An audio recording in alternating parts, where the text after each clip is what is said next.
Celine Moon Goddess Tarot Channel here. This is Salima. I'm here to do a quick little energy check-in for your person, you and your person. I am out of town, so I'm in a hotel, and it's a little awkward, to say the least. But here we are. Let's do it. Let's see what's going on.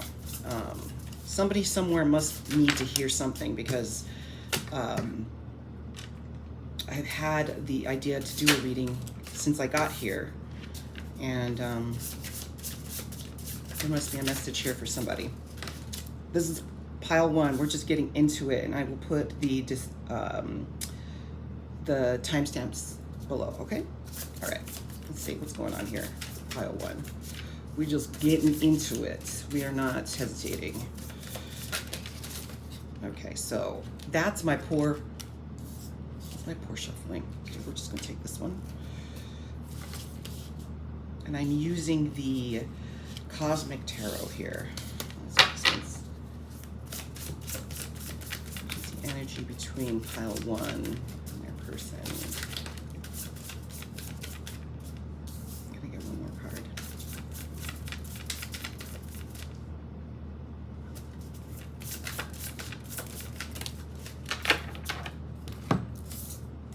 Get two cards. Okay. So this is what we got. We have the Nurturer of Swords, which is the King of Swords.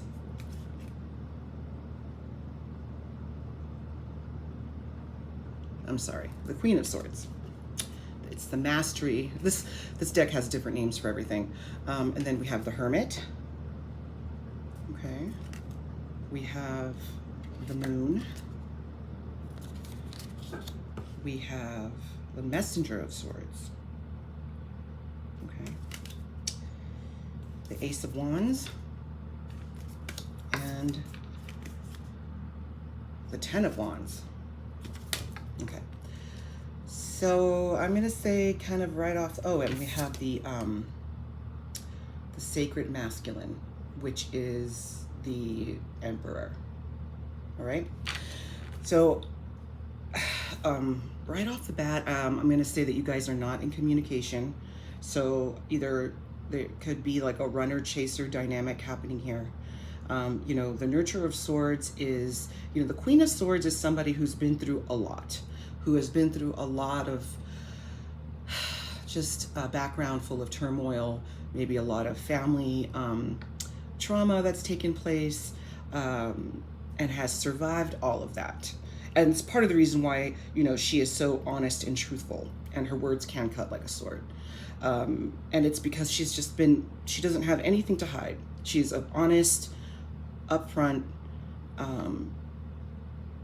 at times abrasive queen, okay? And next to that, we have the Hermit. The Hermit is going away, like taking a sabbatical, moving far by yourself to try to get some insight, or to recluse so that you can do more healing. Kind of like licking your own wounds, right? That coupled with the moon meaning everything is an illusion. You know, like when the moonlight is out, you can see bushes in the corner, maybe if you're looking out, but you can't exactly make what you're seeing. Is it a dog? Is it a bush? And so things can be really elusive. It also talks about taking time to look at your reflection, in the same regard as similarly with the Hermit. So either you or your person, you know, has realized some harsh truth, and it's injured you, or your person, where they've pulled away. They don't want to communicate very much anymore. They want to just, like, either you maybe said some truths, maybe you said, hey, you know what, you're not communicating, I'm not going to sit here and wait around for you to just communicate whenever you want. I'm going to have to, like, put an end to this connection. Maybe there was a conversation that took place that was like that was harsh. But your person definitely is not feeling like they want to communicate. And I think another reason why they might not want to is because if they do, could be a hurtful thing that they're going to say. You know, sometimes it's better if you don't have anything good to say, don't say anything at all. It's kind of like that idea that I'm getting. We have the Messenger of Swords, and that is younger energy. That's like the Page of Swords. Is it the Page of Swords? I think that is the Page of Swords. You know, I think that your person might not be having this communication happening in the 3D world, you know, not calling, not texting or anything, but they're watching your social media. If you guys are friends on the same channel of whatever app, like they might be going over your text messages, going over your pictures, but not communicating any of this to you, not giving you, you know, any kind of reassurance that they are feeling the same, equally invested in this connection or not. They do hold a lot of passion for you because we have the Ace of Wands. So I don't know if you guys had a falling out, some kind of argument took place and you guys are not talking, but they still care about you. They still have passion for you. But I think overall they feel like this connection has become a burden to them in some kind of way with the Ten of Wands. And tens are all about completion, right? So it is like being at the end of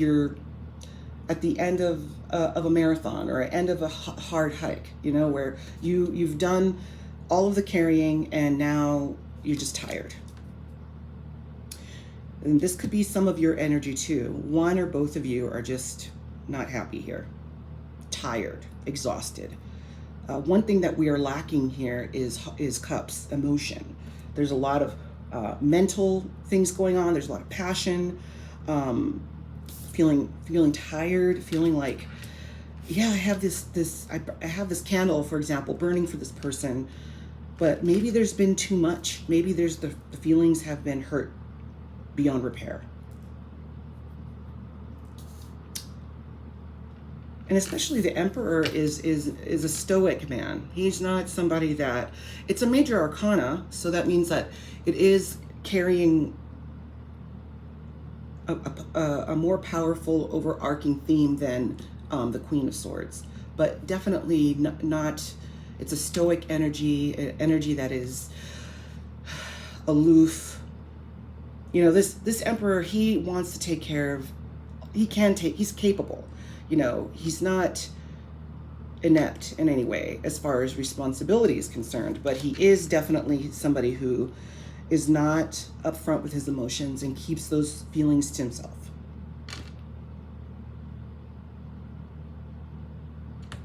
Yeah, the energy feels really cold here. Anything else about this connection? What's going on with this going on with this person? What is happening with this person? Oh, 3 of Cups. So a lot of tarot readers will say that the 3 of Cups are all about third parties, someone's cheating, but it could also be that families getting in the way of this connection, friends are getting in the way of this connection, parties,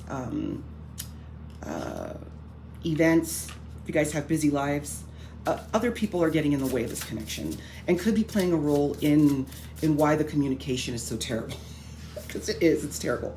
It's not great. This communication is either non-existent or lots of misunderstandings. It reminds me of like with text messages, how the nuance is lost. You know, the sentiment is lost when you're texting compared to being able to have like a conversation. Oh, yeah, see? And the 5 of Cups. Heartbreak, mourning, sadness. Yeah, so someone's feelings got hurt. You guys got in a disagreement. People are getting in the way of this connection.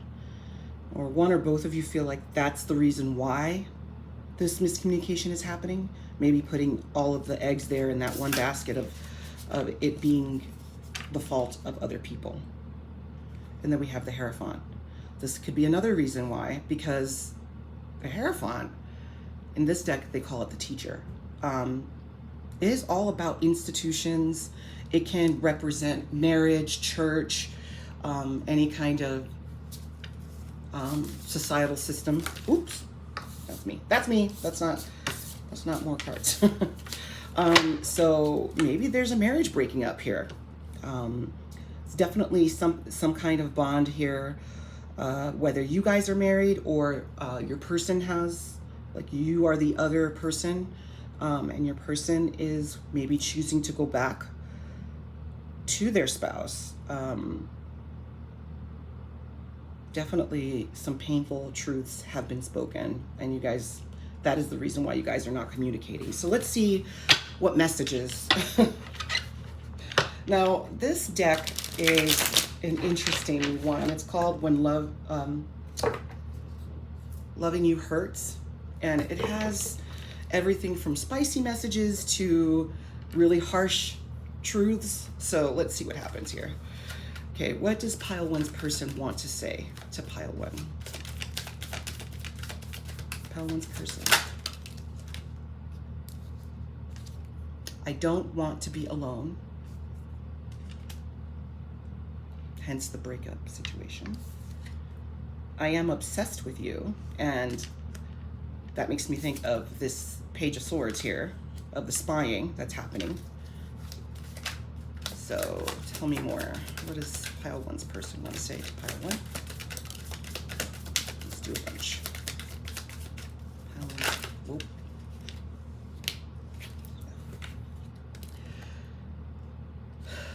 How could you ever forgive the mess that I've made? A little synchronistic for sure. People don't believe in me. So there might be some kind of, you know, with this Three of Cups, your person is feeling super insecure. And that could be what caused this rift, right? Sometimes people self-sabotage, you know, they don't feel good about themselves. They don't feel like they're worthy. And they stay stuck in this hamster wheel of belief systems, right? A belief that they won't be able to break out of this, that it's always going to be this way. Love always goes this way for me. And, you know, they take actions and shoot themselves in their own foot, when really building self-confidence and working hard to change that mindset, one foot forward in a different direction in order to stop believing that about themselves, is not the action that they take. And it ends up self-sabotaging and breaking up connections that actually really are being brought to them for a reason. Like, you probably were brought to them to help them change, to help them grow, to help them realize that they're worth more than what they think they are. I need to hold back my true feelings for you. What'd I say?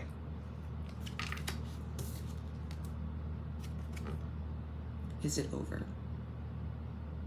Your person cares about you, cares about this connection, but I think they are just emotionally constipated, you know, where, you know, sometimes articulating, I mean, I have a hard time articulating myself all the time. It's a hard thing to do, you know, it's a hard thing to have something so visceral that you feel in your heart and be able to then put that into words first, for somebody to be able to understand the magnitude of what you're trying to communicate. Let's get some more messages. Whoa.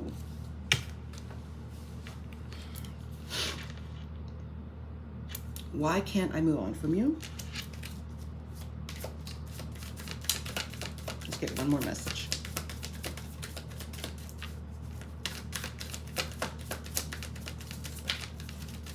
One more message for pile one.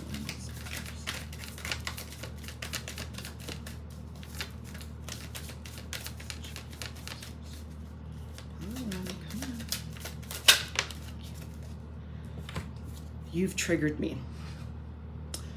So, pile one, you might have been that Queen of Swords that had this harsh truth, whether it be like, you know what, I can't deal with this anymore. I'm trying to be loyal and patient, and I'm getting nowhere. There's no communication. I'm out here by myself.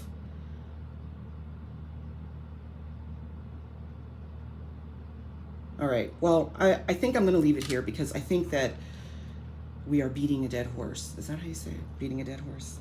Because it feels like it's super clear. But your person cares about you. They care about this connection. They're really wanting to know if it's over. They hold passion for you, but there are roadblocks there. There are blocks there with how they see themselves, feeling like they're worthy enough, feeling like would you ever even forgive them? So you have some stuff to think about there, pile one. And just as a reminder, tarot is a snapshot. It is a snapshot of energy. It doesn't mean it's going to stay this way. It doesn't mean that in 30 minutes they're going to feel differently. But it is kind of an idea of kind of what they're feeling at the moment. So, take it for what it is. Let it provoke thought for you. Let it provoke things that maybe you want to look at in your own life, whether you even want this person in your life or, you want to invest in yourself instead, and stay without communicating for a while so that you can heal, or not. But I'll tell you right now that if this person is still in pain, you might not get anywhere. You might need to wait. Let the dust settle a little bit before you guys communicate. Because hurt people just hurt people, There needs to be time for insight to develop, I think. Okay? So thank you so much for stopping by. I'm open for personal readings. I'll put my email in the description box as well. And thank you so much.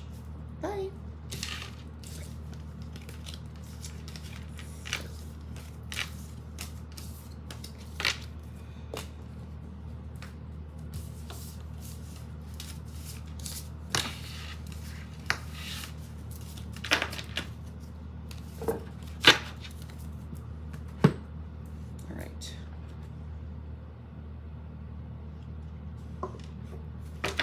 Pile 2. All right, let's see. Pile 1 was a little heavy. So let's see what is going on with your person. All right. So let's see. What is the energy of what's going on here with pile 2 and their person, please? Pile 2 and their person. Pile 2 and their person. Okay.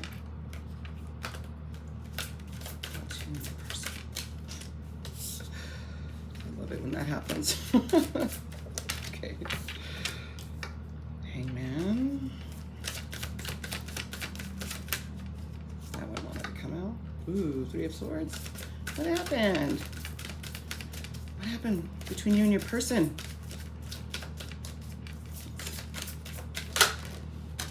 All right.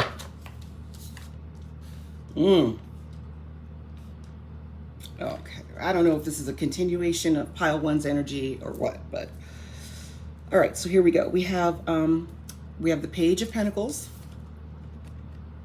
Page of Pentacles. Cute little card. The Queen of Wands. She is one of 4 queens that are in tarot, and she is the passionate one. She's the vixen. She is the boss bitch. She is stunning, spiritual. Well, maybe not spiritual. She doesn't lack insight, but she's charismatic, and I would say maybe some shadow aspects of her would be like, conceited or maybe a bit full of herself. But more than anything, she is like a beautiful powerhouse, okay? And elicits passion from everyone she meets, all right? And then you have the Two of Wands. Two of Wands talks about, really being at a crossroads. Some decision needs to be made. Some kind of conflict, perhaps, in a decision that has to be made. That is born of passion, right? So like when a passion, like a hobby or a pursuit of like a different job or something of that nature. And then we have the Hangman. And you can see here the guy is like hanging by his toes, right? Off of a tree. And the Hangman really can talk about taking time purposefully to go away and look, seek for deeper insight into a situation. So it kind of does go well with the Two of Swords, or I'm sorry, the Two of Wands. But there's heartbreak here because we have Three of Swords.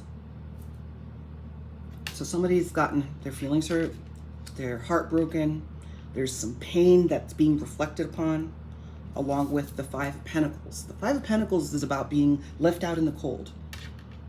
You know, usually it's depicted by a couple of people that are on the outside of a church, and the stained glass windows are in the back behind them, and it's snowing, and they're just out there left to die, I suppose, you know, but it is about being left out in the cold. So it feels like, oh, and then we have death. And you have two major arcanas here. The Hangman and death. And death, they say it's the Scorpio card, of course. It is number 13. It talks about really transformation. You have transformation. You know, they say Scorpios, I happen to be a Scorpio, but like, you know, we get really good at, you know, because of our character being strong, we get very good at reinventing ourselves or healing, you know. We're very like, kind of like the lizard that, you know, cuts off his tail to get away and can grow one back, or the starfish, I think they can grow their little legs back. But it's kind of that same idea where you go away, you kind of heal, lick your wounds, and you come back having learned something, transmuted whatever that energy was, and have become better for it. But in this scenario, something's ended. I feel like there's been a breakup here.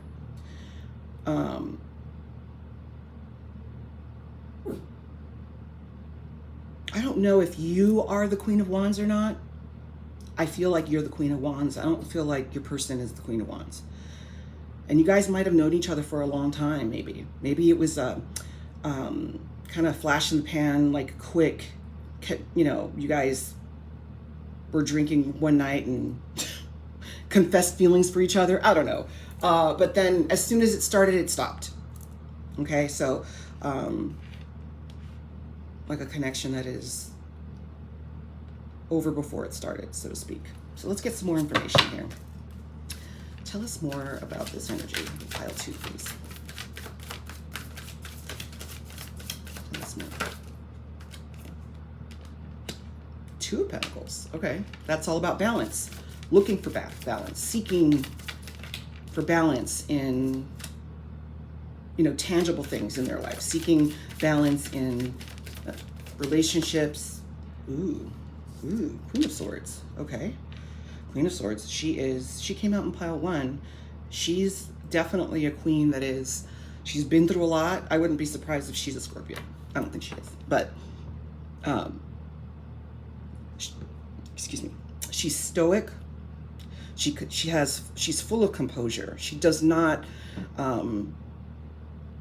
let her emotions out. She never shows her cards, so to speak. She is somebody that will tell the truth. The Tongue of Swords, right? Sword of a tongue, something like that. Anyway, let's get more here. And the Ace of Swords, okay. So the Ace of Swords is all about having an epiphany, having a realization, right? A realization of some truth that's come out. So let's see what this truth is. What is the truth? What is the truth? What is the truth that's come out? That was my shuffling. What is the truth then? So we should put that here. What is the truth? What is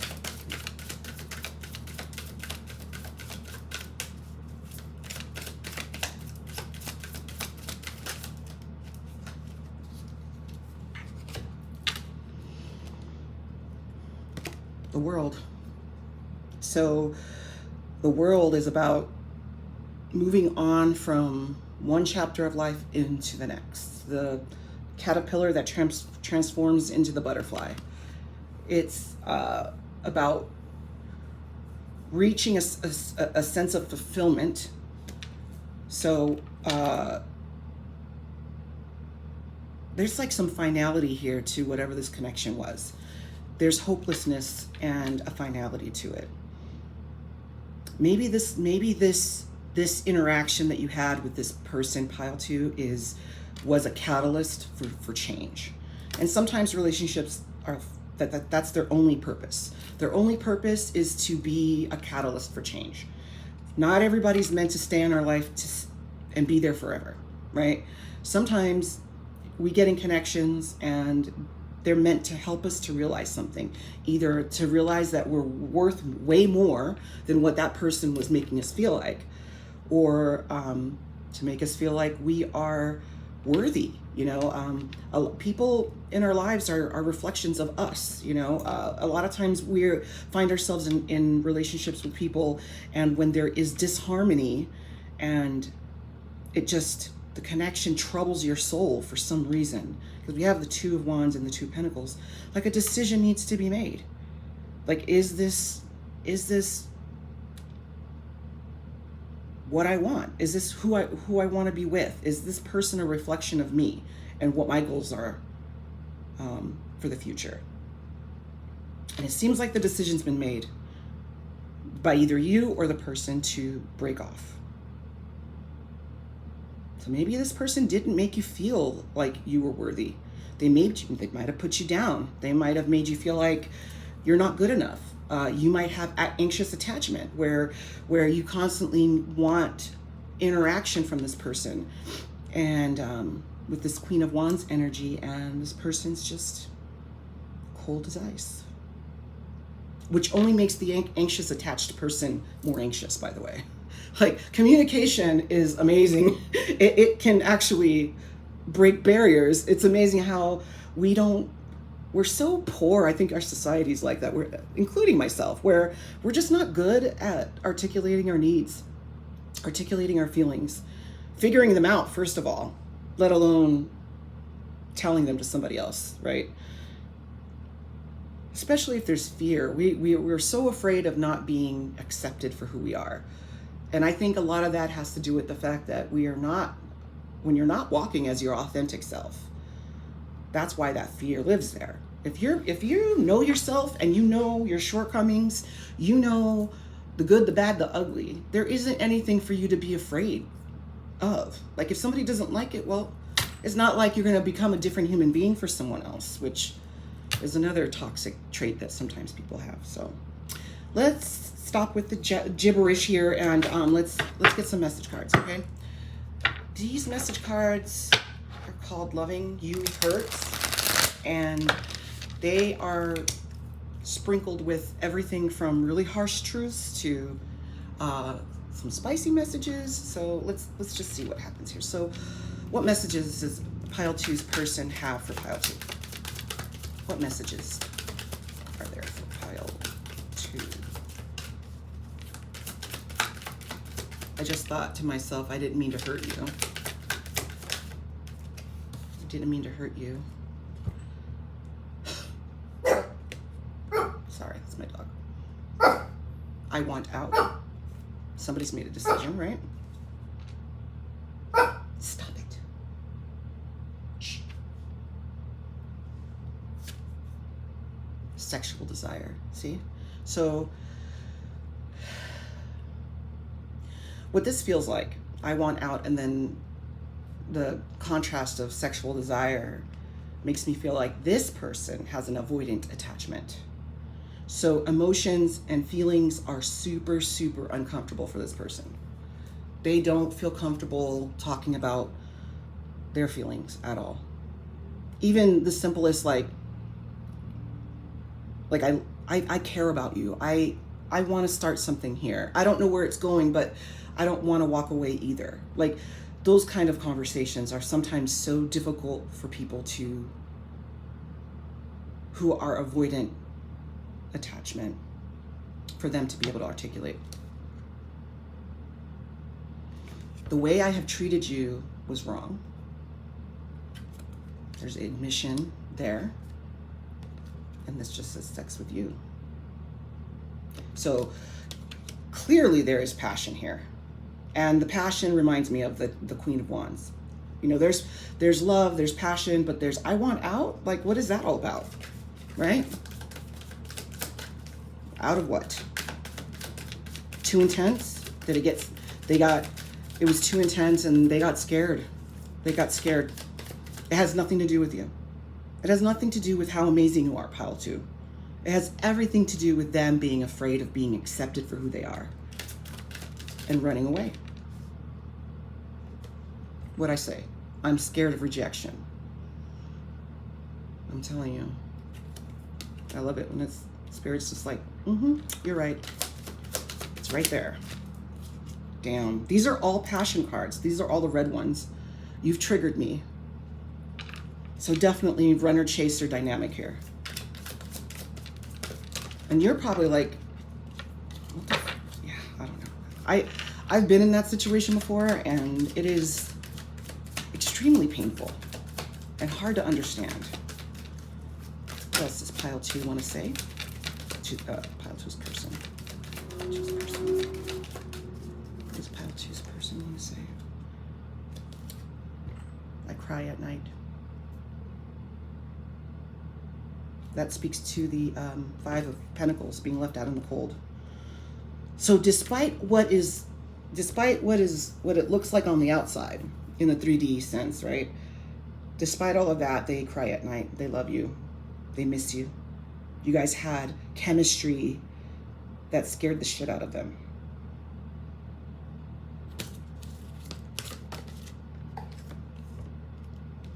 How could you ever forgive the mess that I made? This card came out pile 1 too. So you might want to go listen to pile 1. What else do you have? Pile 2. Any more for pile 2? I wish I could be fully honest with you. What did I say? It's an issue with communication. It has nothing to do with how they feel for you. But the thing is, because I have an anxious attachment, kind of, I can be that way. Or I have been that way. I've worked very hard to heal that part of me. And it takes a conscious effort to move away from that. You really have to go in scared, pretty much. You have to be courageous. You have to go in scared.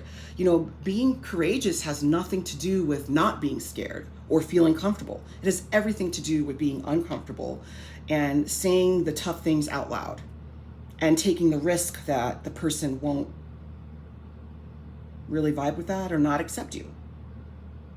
But then the pride, being proud of yourself, of being authentic and saying the truth is what you'll get out of that either way. But if you're watching this, pile 2, clearly you have feelings about pile 2. You wanted things to work out. I think they just ran away. I mean, you guys got a lot of sexual chemistry here. And your person is just suffering in silence by themselves. But they're the ones that have to decide to do it bravely. Scared and brave. They're going to have to decide to do that. Meanwhile, if they decide to do that, you need to just love yourself. Focus on yourself. Focus on your growth, you being authentic, you moving forward and doing all the things that make you feel valued. This person doesn't have the capacity to do that right now. Not until they heal. And I hate that. I hate that storyline. I hear it a lot in tarot, but I don't know if like everyone, like the collective is going through this right now, where we're triggering each other, like we're all out here just like, popping off like little firecrackers with each other, being catalysts to change each other, to learn truths, hard truths, in order to become as authentic as we possibly can, to grow as a collective. Our society doesn't allow for spirituality to be examined and experienced and accepted.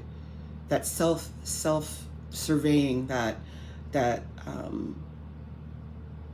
one can do can sometimes be, just looked at as, oh, you're just a woo-woo, person. You do tarot, or, oh, you meditate, oh, there's toxic sides to growth and spirituality out there.